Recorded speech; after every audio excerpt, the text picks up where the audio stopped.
Hello guys, welcome back to my channel, ang Kalapatids Pigeon Law. So guys, pupuntahan po natin yung ating inaalagang Rhode Island Red.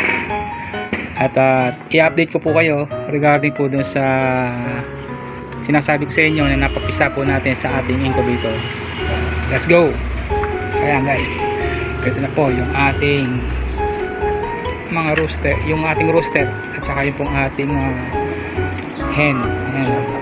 Okay guys, so ngayon ang itlog ulit po siya at nilagay po natin sa chiller para naman po hindi po masayang yung ating eggy, kasi po once po na yan ay nainitan, yung itlog po nito ay magiging tuloy-tuloy na po siya, magpe-fertile na po siya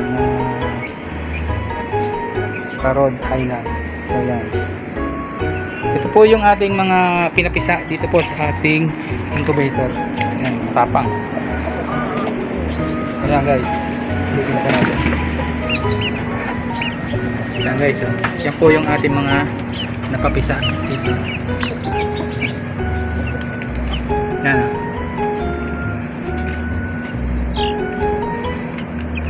Ito po yung ating mga Rhode Island Red chicken. Ayan guys, oh.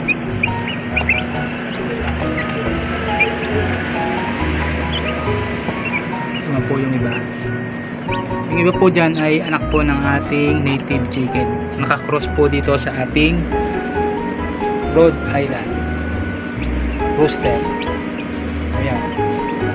Ito po yung isa, oh. Ganda guys ng ating mga native chicken. Ito yung isa, naglilimlim. May itlog na rin po yan guys. Ayan.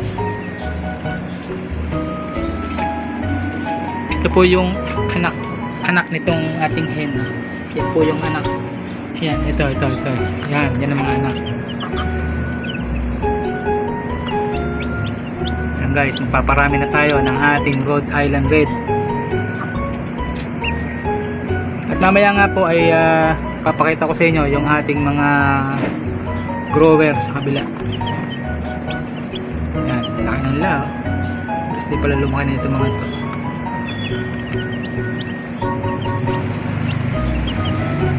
Ayan guys,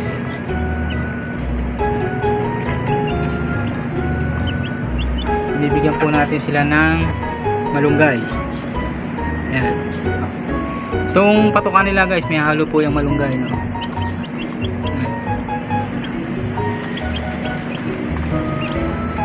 Guys, ano sila, very productive naman sila, active na active sila guys.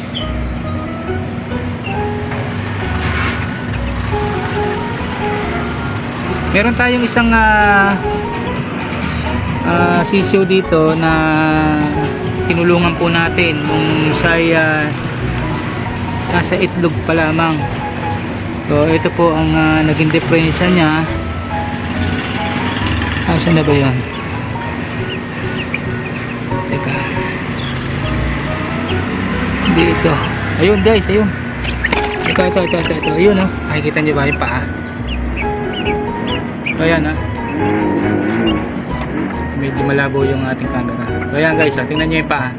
Tinulungan po natin yan. At ganyan po ang naging naging diferensya niya. So anyway, malusog naman po siya. At okay lang po yung at least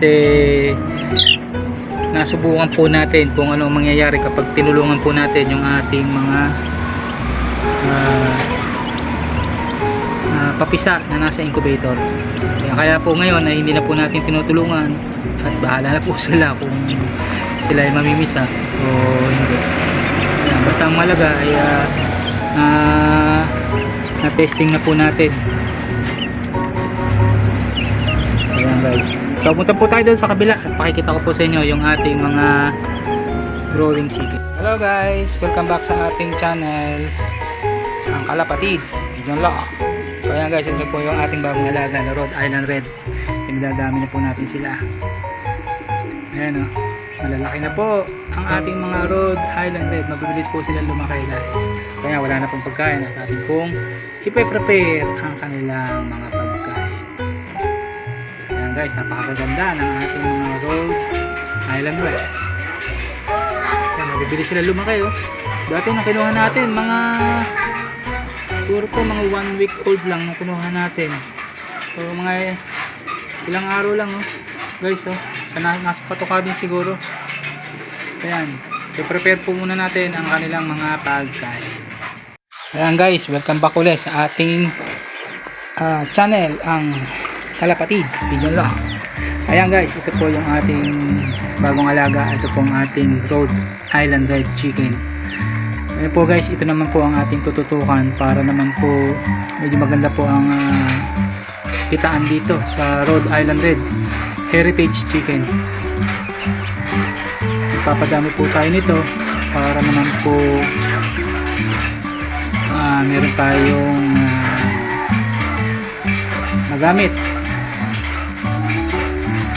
dito sa ating tindahan at tayo pa ay magtitinda rin ng mga itlog nito.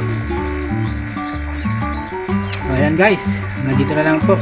Ito po si Kalapatids Pigeon Love at ito nga po ang kanilang pagkain. Integra 2000 na po ang ating ginagamit ng Bimig at nilagyan po natin ng probiotics itong kanilang painuminan. Ayan, para po hindi mangamoy ang kanilang mga dumi. So hanggang dito lang mga Kalapatids. See you soon. Bye bye.